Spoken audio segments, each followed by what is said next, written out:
and welcome to this Buck Stops Here special. Is 1984 the forgotten riot? In many ways, the wheels of justice have turned so slowly for the riot victims that it has led to acute cynicism among ordinary people who are asking whether justice will ever be served.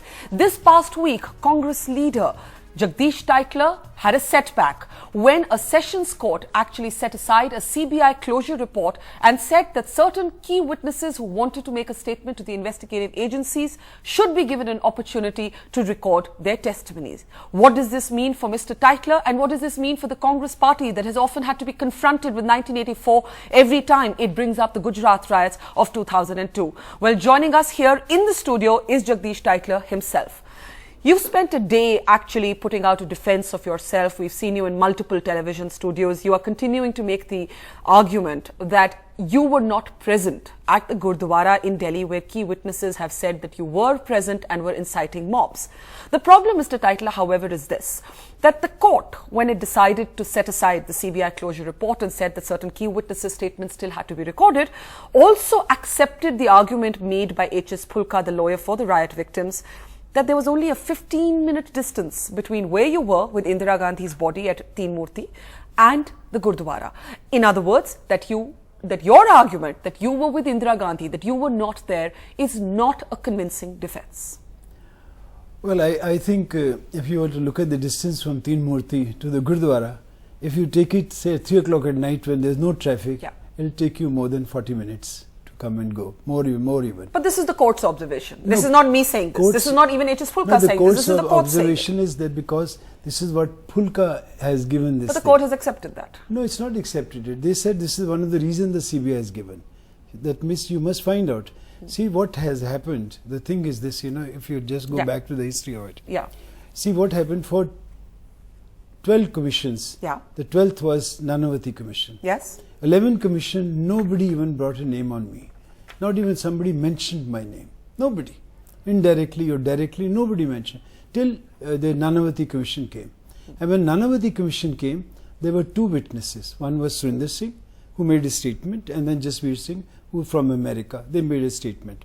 Now what happened, Surinder Singh gave an affidavit in English. And he retracted it. He took it back and he said, that's not my, I did not said what's written there. So he made another affidavit in Gurumukhi and gave it to the court. Can I hold you right there? Because the Nanavati Commission on this key witness Surinder Singh, because a lot of people of this generation may not be familiar with who these characters are. Now Surinder Singh, for the background of our viewers, is somebody who initially accused you of having a role in the riots, of inciting the mob, and then retracts it. Now here's your problem, Mr. Tytler. You have the Nanavati Commission in its judgment, in which it says there's credible evidence against Jagdish Tytler. He was very probably had a hand in the riots.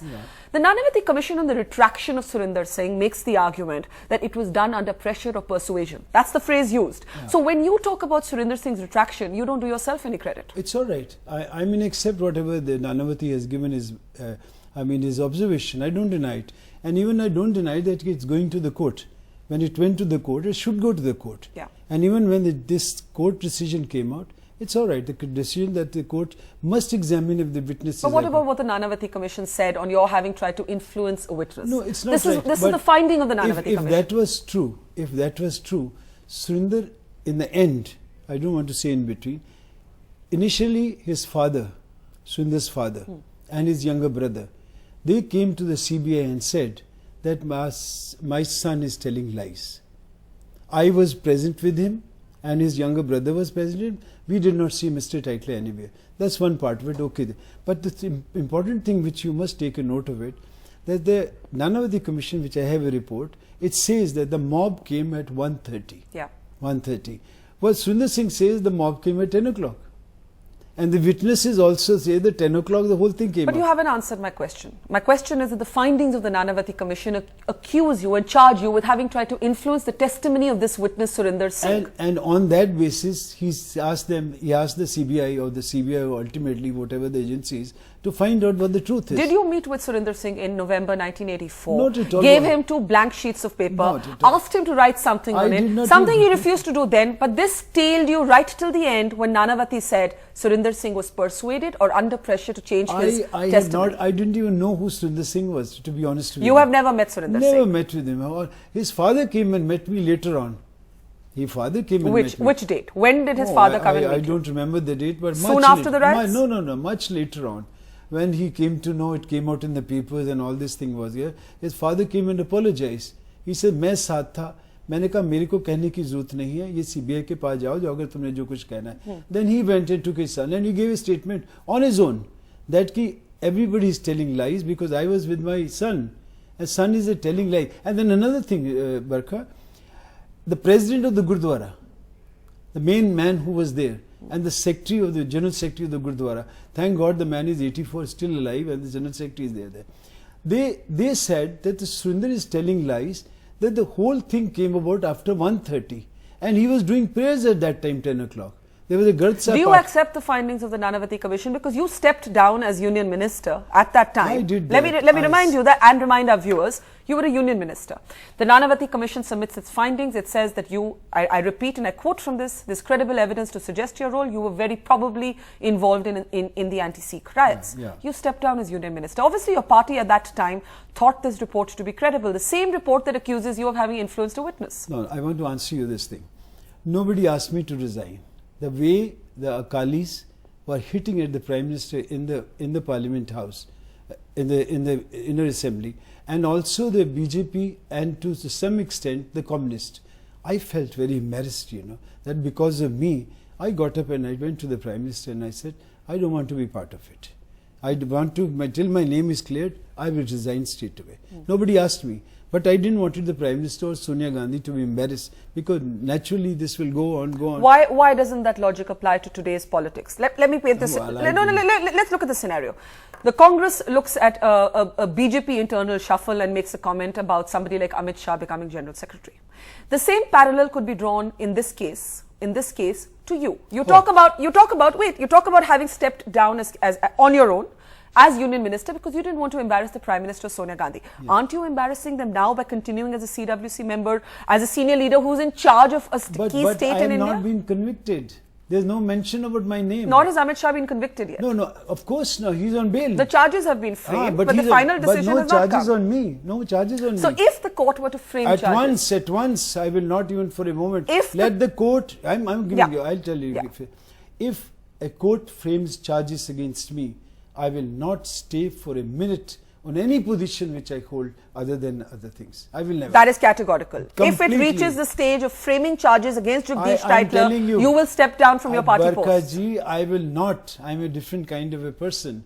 I don't stick to positions unnecessary. I would not, because this will cause a lot of embarrassment to the party, and I consider party above everything else which I deal with it. What has been the response of the party to you so far? Yes, we have seen some comments from leaders. They are waiting for a next step really in the investigative process. What's really going to happen at this point, Mr. Tytler, is this, that the court has said that there are certain key witnesses whose statements should be recorded. And if you hear their affidavits, and I have Resham Singh's affidavit right here in front of me. This is Resham Singh's affidavit, and we'll try and talk to him in the course of this program. He says, let me just read this out to you. On November 1st, 1984, I was trying to reach my home. Passing by the Gurudwara Pul Mangash, I saw the smoke coming out of the Gurudwara building, and outside a mob led by Congress party leader Jagdish Tytler was chanting slogans, "Khoon ka badla khoon." When I got closer, I saw and heard Jagdish Tytler instigating and screaming at the mob and pointing towards the Gurudwara, ordering them to go and get the Sikhs hiding in the Gurudwara. Now, you've denied it. You've said you weren't there. This is Resham Singh's affidavit. Resham Singh is among those witnesses that the court has said, the court in its order has said, the statement of this man must be recorded. This is a damning statement, Mr. Tytler. It's a damning statement. And examined. You see, anybody can make a statement against anybody, but the statement must be examined. The truth must come out. But how could the CBI... It's good that you've said that. You've said they have to examine the statement to determine the truth and the falseness, the possible falseness of a statement. By the same logic, how could the CBI have determined that some of these witnesses whom it did not record the statements of were planted witnesses without examining them? There's a contradiction. It's a possibility. It's a possibility they may be planted. And I said in one of the things, I said those two witnesses or any three witnesses and myself and Pulka, we should all have this lie detecting test. Who you and Mr. H.S. Phulka together? Phulka and also these witnesses who are going to come now. But Mr. Tytler, Mr. Phulka is joining us now, and because you've said you're not scared of a debate, you said you're not scared of taking questions. But I was coming to, so that you speak to. Phulka, I've already had a very very rash words against Let me ask you a question. On this program, we do honest questions, but we keep the civility of our conversation. The question is this. I find this slightly irrational and illogical that you should accept the CBI's argument that certain witnesses without examination were planted. No, I don't accept. No. How can the CBI determine that without examining them? Barka, I said maybe. While you were talking, I said maybe. I don't say they were planted. I said maybe they were planted. But let the CBI investigate. Let me read out another excerpt from the court judgment to you. Here's what the court has said in its order, the Sessions Court in Delhi. The investigating agency had an obligation to have recorded the statement of these persons or at least have made an inquiry from them. It did not have the right not to record the statement of these witnesses and thus to have prevented the court from forming its own opinion regarding the reliability of these witnesses. But did the witnesses give an affidavit? I want to ask you this first. Well, you have Resham Singh here. Where did you get this affidavit? You have Resham Singh here. Where did you get this affidavit? No, Resham Singh has told us that he spent 4 hours when the CBI went to the United States of America, went abroad to try and record testimonies and recorded and met with Jagdish Singh. Resham Singh says that he spent 4 hours outside an embassy trying to meet the CBI and the CBI wouldn't meet them. Now, isn't there a problem here? Probably they had not given to the Nanavati Commission or any other commission the affidavits. And then they would have examined. If I were to logically look at it, I just go there and somebody says, I want to be a witness to it. How can you just take it as somebody's face value? If somebody has given to the CBI in Delhi or to the Nanavati Commission, they have every right. Are you questioning the wisdom of the court? No, I'm not questioning it. Are you hopeful that the CBI will appeal against this finding? Why should I hope? I'm not looking at any angle. No, not at all. I know that I was not there. That's one thing. And if the charges are framed by the court, you will quit your party post? Quit completely. I will not show my face to the party. You will quit politics? I will quit politics if the charges are framed. And it is proved also. Let me tell you this. You will quit politics? I will quit politics. If the charges are framed? No. You will quit the party post if the charges are framed? If it is proved, I will quit politics if the charges are framed against me. If the charges are framed, you will quit politics. Yeah. No, I will quit for my positions, whatever positions I hold. But if the charges are proved, I will quit politics. Okay. Now, before I get Mr. H.S. Phulka in a conversation and a debate with you, I want to ask you something. Do you recognize that the key problem for people, I'm talking about people, not politicians, for people is the credibility of the CBI. Now, in this particular case, you actually had a joint director of the CBI, Arun Kumar, who in his notings, you've read what he said. He said that the inconsistencies of the witnesses should not be basis enough for the closure report because witnesses are inconsistent often because of pressure. He believed that the CBI should not have closed the report. It doesn't help matters that the same CBI director under whom cases were, the closure report was filed, later then goes on, a few years later, to become a governor of a state in what the BJP is called a post-retirement campus. But why ask me this question? Why ask me this question? Do you accept that there's a credibility problem? I said, why ask me this question? You asked the question who's concerned. Yeah, you asked me a question as I am concerned. Okay, do you accept the wisdom of the Sessions Court that has said that yes, this I accept it. And I think it's a good thing that the Sessions Court has said that if there are witnesses who have come, they should be examined. You think that? I agree. And that could be Resham Singh who's saying कि आपने बोला खून का बदला खून. But he has to prove his credibility that he was there. It's just like Jagdish Singh saying that I was there and we found there's a curfew, he cannot be there. And he was in Rajasthan when he says he was there on the 3rd. Okay, Mr. H.S. Phulka, you have heard Jagdish Tytler, you've been in other television debates with him. He's proposing a lie detector test for you, for him and the witnesses. See, Varkha, under the law, the lie detector test is of the accused. I am not an accused in the matter, but at the same time, I am prepared to face any test which Mr. Tytler say. I am not afraid of facing any test. Now, as far as the victims are concerned, the witnesses are concerned, there is no procedure of putting these witnesses under the lie detector test. The Tytler's lawyer will get full opportunity to cross-examine them, and their testimony, their veracity will be tested in the deposition in the court, and his lawyer will get opportunity to cross-examine them. That is the procedure. But as far as I am concerned, I am prepared to face any test, whatever Mr. Tytler wants. That's all right. He's prepared to face any test. That's Are you all right. going to take... I am prepared to face also. I have been facing for 20 years all these things. I am prepared to face. There's no way. Mr. Phulkar, the argument being made by Jagdish Tytler is, I was just not there, and it doesn't take 15 minutes from where Indira Gandhi's body lay to the gurudwara. At night, it takes 40 minutes. That has been a central argument that you have made. It has been his central defense to say, I was not there. You see, if Mr. Tytler says that I was there, then he would be sitting with you, Barkha. He would have been in the intihar now, by now. Obviously, he would say that he was not there. Every accused say he was not there. So there is nothing new for him to say that he was not there. Who is accused? The basic issue over here is, Barkha, yeah, that today, after almost 30 years of this massacre, today we are sitting up here and talking about the starting of the investigations. You see, Mr. Tytler's name cropped up right from the day one. His name appeared in the newspapers in the first week of November 84 itself. His name has appeared in all reports of the human rights groups. His name has appeared in all the commissions and committees. Speak a little bit about Mr. Tytler's defense that a key witness, Surinder Singh, actually retracted his statement. Now, I am aware, and I have questioned Mr. Tytler about the fact that the Nanavati Commission actually said that this retraction was under pressure or persuasion. Barkha, this is his testimony before the Nanavati Commission, where he names the Tytler when he appears before Justice Nanavati, number one. Yeah. Number two, this is his testimony before the CBI in February 2008, where he says that it is the Tytler's people who came to him, forced him to sign certain pages, and he obtained the signatures. Now the closure report was filed in April 2009. Before that, Surinder Singh gave two statements. Yeah. One in December 2008, and before that in February 2008. In both of those statements, he says he has seen Tytler, and he says the Tytler's people forced him to sign on some certain papers.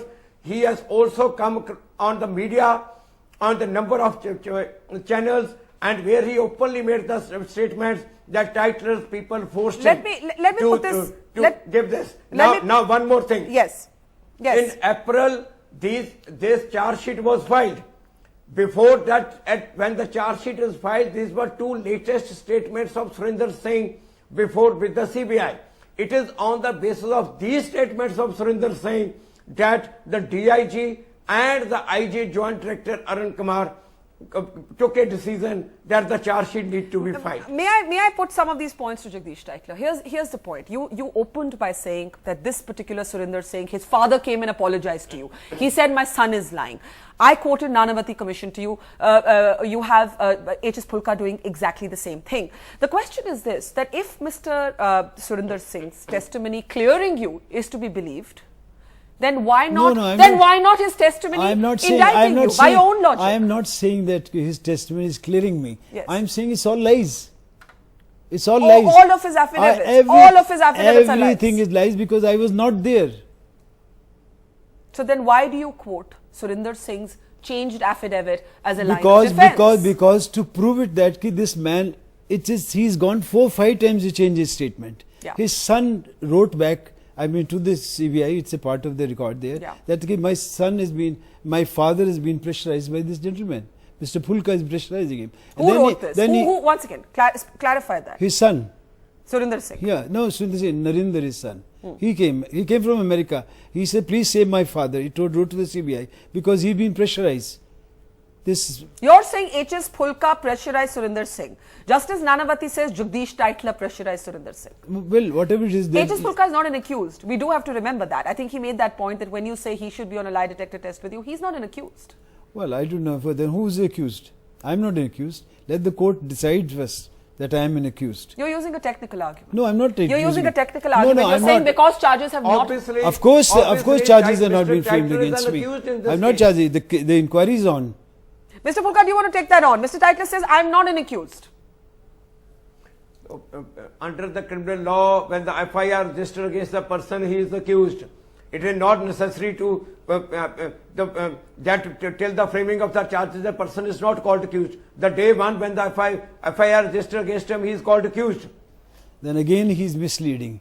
The FI is not filed against me.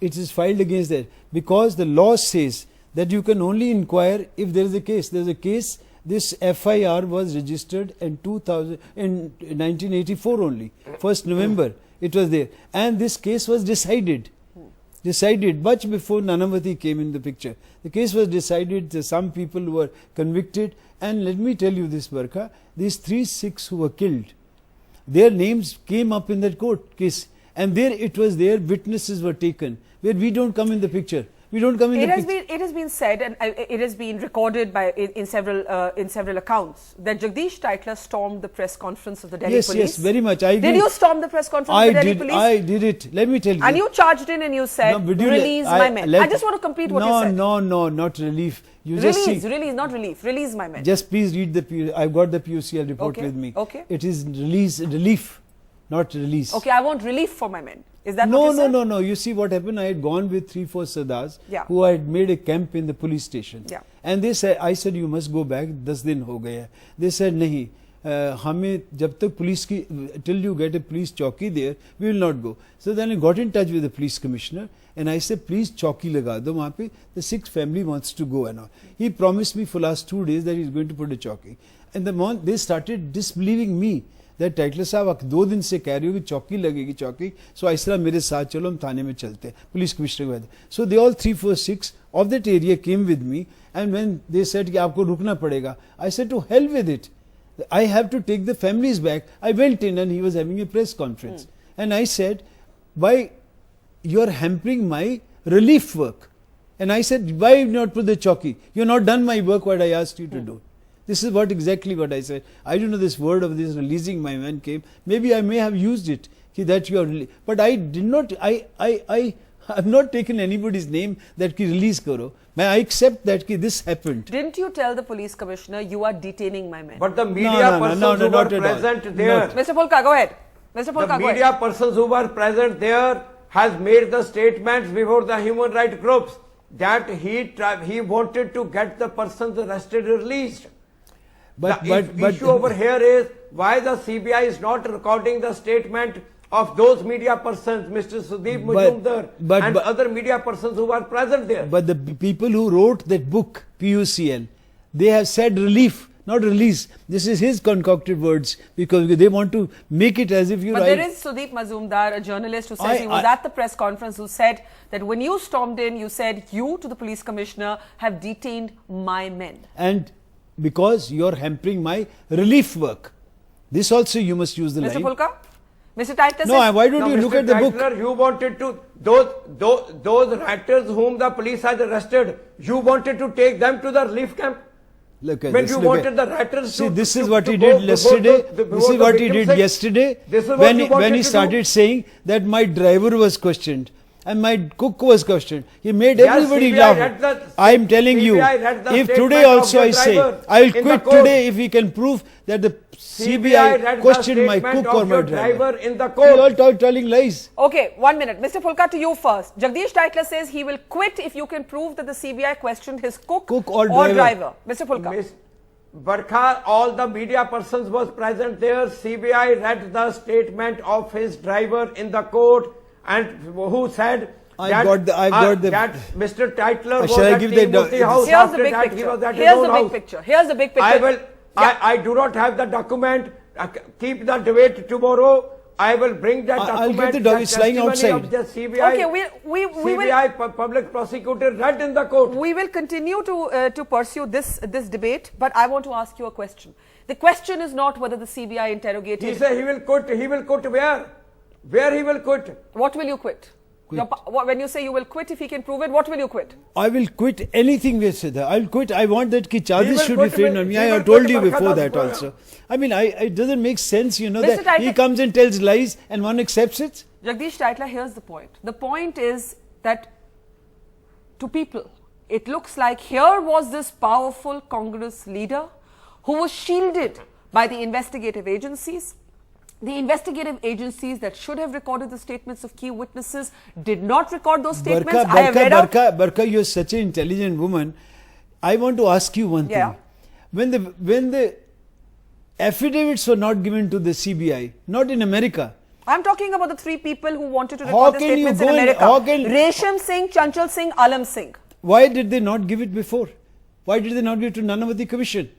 I want to ask you, why did they not give it to Nanavati Commission? But if Surinder Singh's delayed clean chit to you can be cited by you, why can't Resham Singh's delayed testimony of your guilt be cited by the investigative agencies? But that is what the court has ordered. Let the court examine this. I'm not saying they should. Mr. Pulkar, come in on this point that these are the 3 witnesses who should have come earlier in front of the Nanavati Commission. By the way, the Nanavati Commission, Jagdish Tytler, is not flattering about your role. When you refer to the Nanavati Commission, it's not flattering about your role. That's all right. But the truth will come out. Truth will come out. Truth will come out. Mr. Pulkar, a quick last word from you. Yeah. Go ahead, Mr. Pulkar. The plight of these victims from the day one since last 30 years, they have been naming all these 4 leaders. Means Pagat, Sajjan Kumar, Tarunda Shastri and Tytler. But the police has not registered the case against a single one. Rather, these 4 victims were harassed and they were made accused. One girl, young girl, Narpreet Kaur, who is pursuing the case of Sajjan Kumar. That girl was arrested. She was in jail for 8 years. The additional Solicitor General has in one case given the opinion Tell him to speak on me. Harminder Kaur, the widow who is a witness against HKL Pagat, her statement was recorded for 8 times. I mean, these victims are like made accused, and these political leaders are not. Okay, Jagdish Tytler, when you say speak about me, Barkaji, when you say speak only about me, is there an implicit comment there that HKL Bhagat and Sajjan Kumar may have been guilty, but I am not? No, I will not speak on anything on my colleagues. I will not speak on this thing. Let the court take his own decision.